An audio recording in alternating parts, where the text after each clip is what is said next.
Usa ka adlaw sa akong kinabuhi, isip usa ka nature lover nga bisag mabutang pa ang kinabuhi sa peligro, di gihapon mo fatuo. Alang karon nga video day, trip to Mount Francis di ang among ganap karon kay ang among plano nga moadtog Mount Capayas, pirmi lang mapakyas. Mao nganong adto man taglayo nga naa may duol. Murag ikaw, nalibot na nimong tibuok kalibutan og pinangita sa imong dawan nga naa man di ay sa imong silingan. Kauban din ako karon si Cindy Cinco. Hello, day, Kuya Warren. Kamira day siya tipipili ng nakahuna-hunag saka kay di man manguyog ang among gipangda. Mas mayon tatong daghan kay kung pang minuon mo ubay-ubay mong magtuyok-tuyok sa kalasangan. Ako kay bawang anong ganahan gyud ko magsaka-saka aning kalasangan. Feel na ko unggoy ko sa akong past life. O katawa-katawa pod siya. Kita ra ba tanan gikan sa unggoy according to Charles Darwin's theory of evolution by natural selection. Gikan sa Australopithecus afarensis to Homo sapiens. We should not forget where we came from, Cherise. Kaming taga Bukid, wala mi anang chat-chat sa messenger og naay tuyo. Kana bitong abi nimog naglinuo kay nami dire pero di ay ga istoryahan nay rami. Gaanti kag sample ha.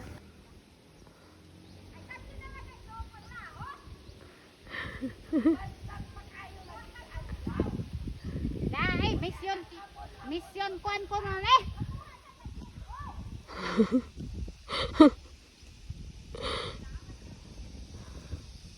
Ako goylay ra ba ko nagdagi kong ay be.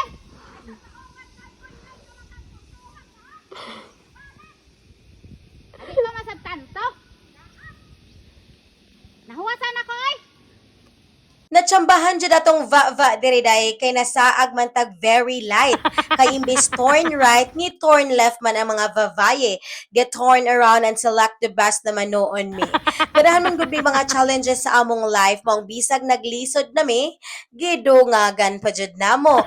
May gani sa mong pagtuyok-tuyok na abot ra gyud in town mi sa center of attraction. Grabe ka perfect sa view diri day kanang iglantaw nimo murag ma-amnesia ka. Kay makalimot man kas imong problema labi na sa imong mga utang. Ang paghapros sa kahanginon sama sa iyang mga gakos nga kanunay mong ginahandom.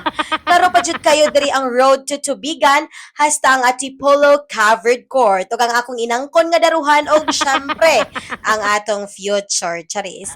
This place is perfect for those who love hiking. Dala lang mog inyong duyan na aray kahigtan diri. Nice pod siya diri magkaon-kaon like magsugba-sugba og yubab or isda.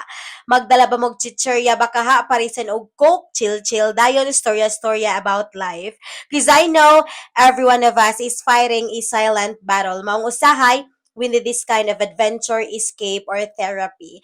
Ang ambience diri makaduka as if it's telling you to pause, slow down, and rest. Ubay-ubay na pod ang nakaari diri pero murag sakop ra sa among barangay. Ang uban ari pagani matog. Trivia sa atang, anong ginganlan manig Mount Francis? Kay ang nakadiscover ani kay si Mark Francis Bukatot and actually babaw ni ilahang balay. Samtang ga-post siya og mga pic diri, daghan gyud kayo ang makaingon nga nindot siya. Mga ubay-ubay na gyud ang niari diri. Dili lang kay nindot siya view diri, daghan pod kayo og kahoy maong pagpauli namo, nagsabin kog pangahoy. Timing pod kayo ni tak anak og sinugnod og palwa kanang igsog ba nimog buwad mapawong ng baga.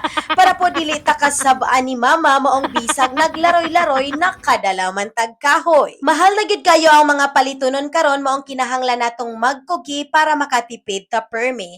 Kayo na lang man ang atong budget para gasol maadto sa laing mas importante nga expenses sa atong panimalay. Maong kaning akong hiking dire with purpose ni. Kay kung dili ta magdagkahoy, basin ang ako tuhod ang ikasugnod. Diri na lang kutob, daghang salamat sa imong oras nga gigahin sa pagtan-aw, pag-amping kanunay, dalaygon ang Dios. Bye-bye!